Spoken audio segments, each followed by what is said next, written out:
போக்குவரத்து காவல்துறை அவர்களுக்கு வணக்கம். பாருங்கள், பைக்கில் எப்படி போயிட்டுருக்காங்கன்னு பாருங்கள் மேடம். செல்ஃபோன் பேசிகிட்டே போகிறாங்க, ஹெல்மெட்டும் போடல, வண்டியில் ஐஎன்டி போர்டும் இல்லை. அப்போது நான் போய் பக்கத்தில் கேட்டேன், மேடம் ஹெல்மெட் போடலையான்னு. ஆமாம் போடல அப்படின்னாங்க. வண்டியில் ஐஎன்டி போர்டும் இல்லை, அந்த போலீஸுங்கிற சிம்பிளும் நீங்கள் எடுக்கலை அப்படின்னு சொன்னேன். ஆமாம் இது எல்லாம் எடுக்கலை, என்ன பண்ணணும்னு நினைக்கிறீங்க அப்படின்னாங்க. என்ன பண்ணுவீங்கன்னு கேட்டாங்க.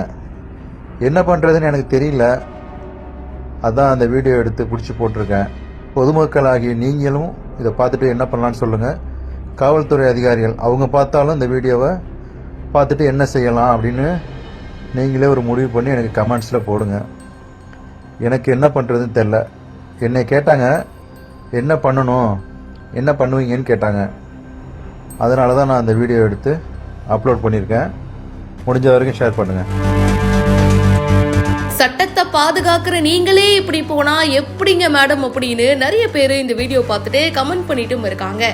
ஹெல்மெட் போடாம போன் பேசிக்கிட்டே இருசக்கர வாகனம் ஓட்டிட்டு போற பெண் காவலருடைய வீடியோ தான் இப்ப சோசியல் மீடியாக்கள்ல வைரலா போயிட்டு இருக்கு.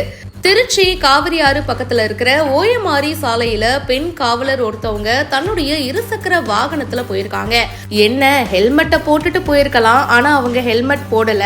இன்னொரு பக்கம் போன் பேசிக்கிட்டே போயிருக்காங்க. அப்போ அந்த வழியா கார்ல வந்த ஒரு நபர் அவங்க கிட்ட ஹெல்மெட் போடலையே, போன் பேசிக்கிட்டே போறீங்களே, வண்டி வேற ஓட்டுறீங்க, என்னங்க இது அப்படின்னு கேட்டிருக்காரு. அதுக்கு அவங்க நான் அப்படிதான் போவேன், உங்களால என்ன பண்ண முடியும் அப்படின்னு கேட்டதா சொல்லி அதை வீடியோவா பதிவு செஞ்சு இப்ப சமூக வலைத்தளத்துல இவரு ஷேர் பண்ணியிருக்காரு. அந்த காவலர் மேல நடவடிக்கை எடுக்க வலியுறுத்தி இருக்காரு. சட்டம் எல்லாருக்கும் சமம் தானே. நமக்கு ஒரு விஷயம் சொல்றாங்க, அதுபடிதான் நடக்கணும் அப்படின்னு சொல்லிட்டாங்கன்னா அந்த உயர் பதவிகள்ல இருக்கிறவங்களும் அதே மாதிரி ஃபாலோ பண்ணா நல்லா இருக்குங்க. இந்த வீடியோ வைரலானதை தொடர்ந்து இப்போ அந்த பெண் காவலருக்கு 2000 ரூபாய் அபராதமும் போட்டிருக்காங்க. இதை பத்தி உங்களுடைய கருத்துக்களை ஷேர் பண்ணுங்க, இப்பவே ஃபாலோ பண்ணுங்க.